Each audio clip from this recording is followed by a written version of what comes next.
I love maps. So, oh my gosh.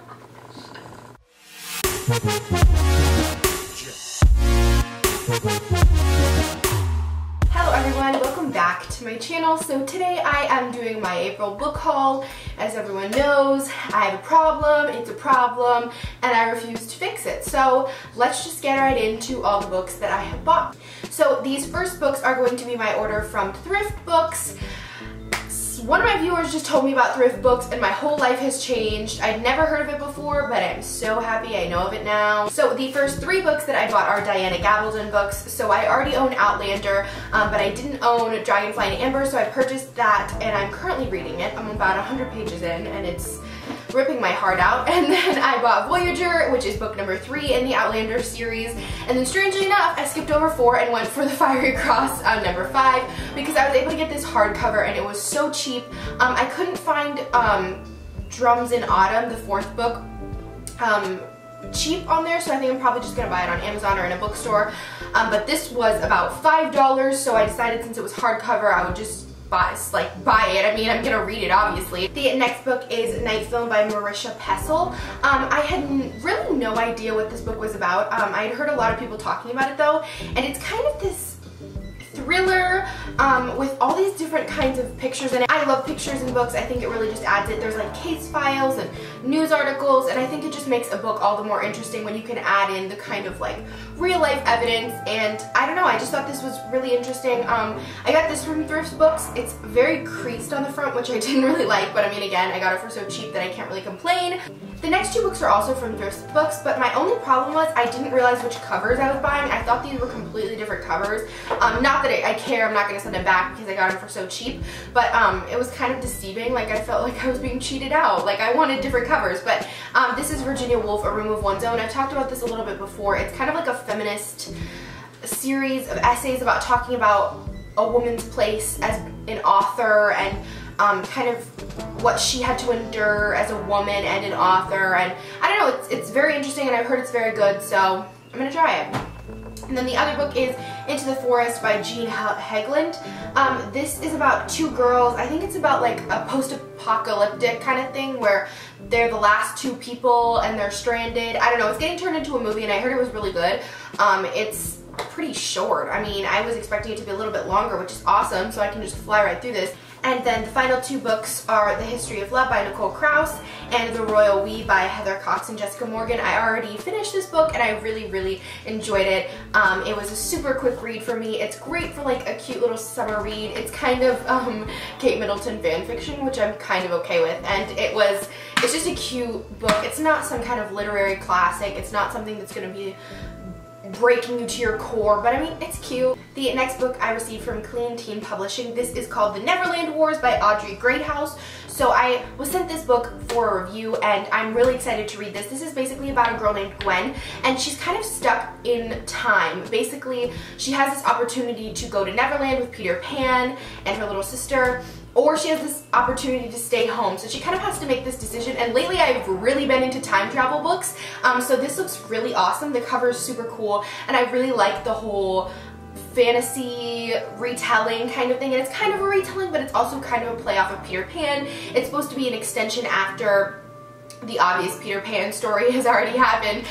So yeah, I'm very excited about this. It looks really good, and I'll definitely let you guys know what I think of it. I've really been pushing myself lately to read a lot more nonfiction books, so I decided to pick up Black Earth, The Holocaust as History and Warning by Timothy Snyder.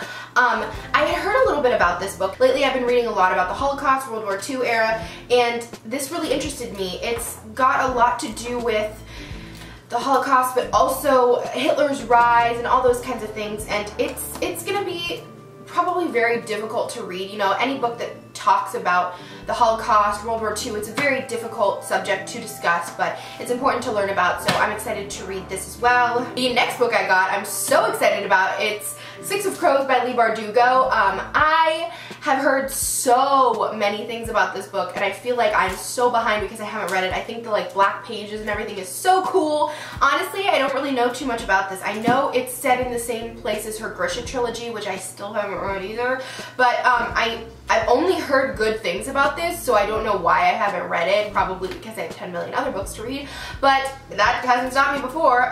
So I know it has to do with, I think, like a group of friends. Oh, a map.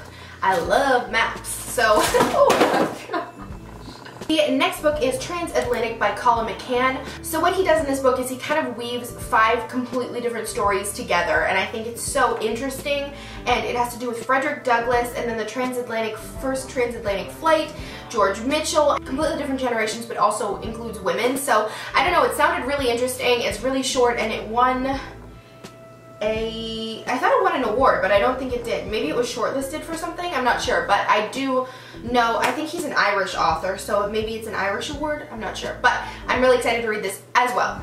Then I have Steinbeck. This has 4 of his books in this one little thing. It's like 900 pages, which I couldn't believe. I never actually read East of Eden, but I know he is well known for it, obviously that and Grapes of Wrath. In all of my literary courses so far, I've never had to read any of his stuff, which is surprising, but I do know a lot of people say that it's kind of like a life-changing book, so I want to read it. Next is another nerdy book. That's a nonfiction book. This is Edmund Burke, The First Conservative by Jesse Norman. So if you didn't know, I'm very interested in economics and politics and kind of just the function of the economy, but also socioeconomic classes and how those kind of coincide, and how people end up in specific socioeconomic classes and things like that. So this talks a lot about, he was one of the first conservative people, but he was really the butt of kind of a lot of jokes. I know he was for the liberation of America when America was still forming, obviously when just the colonies existed, but he was against the French Revolution. I can't remember exactly, obviously I don't know too much, I haven't read the book yet, but I do know he was very instrumental in instituting a specific kind of economy. And it's a pretty short biography, to be honest with you, and it sounded kind of interesting to me, I'm not gonna lie. I know it sounds nerdy, and I know I sound like I would be such a buzzkill at parties, but honestly I don't talk about economics that much. And the last book is J.D. Robb, Obsession and Death. This sounds so cool. It's like a thriller mystery, and it's about this woman. Look at this, the front pages. I love when publishers put cool front pages. It just shows me that they really believe in this book.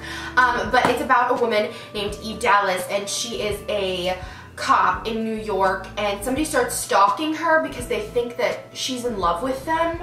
And this book reminds me of one of my favorite movies of all time. It's called He Loves Me, He Loves Me Not. It's a French movie with English subtitles.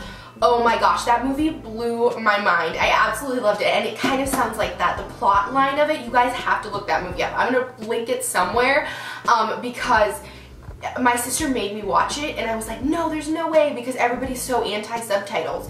That movie was amazing. I've been in a really big mystery thriller kick, so I'm excited for this. So that was my April book haul. I hope you guys enjoyed it. If you did, give it that big thumbs up, and I will see you back here later. Yeah. When will I see you again? I just wanna hold your hand.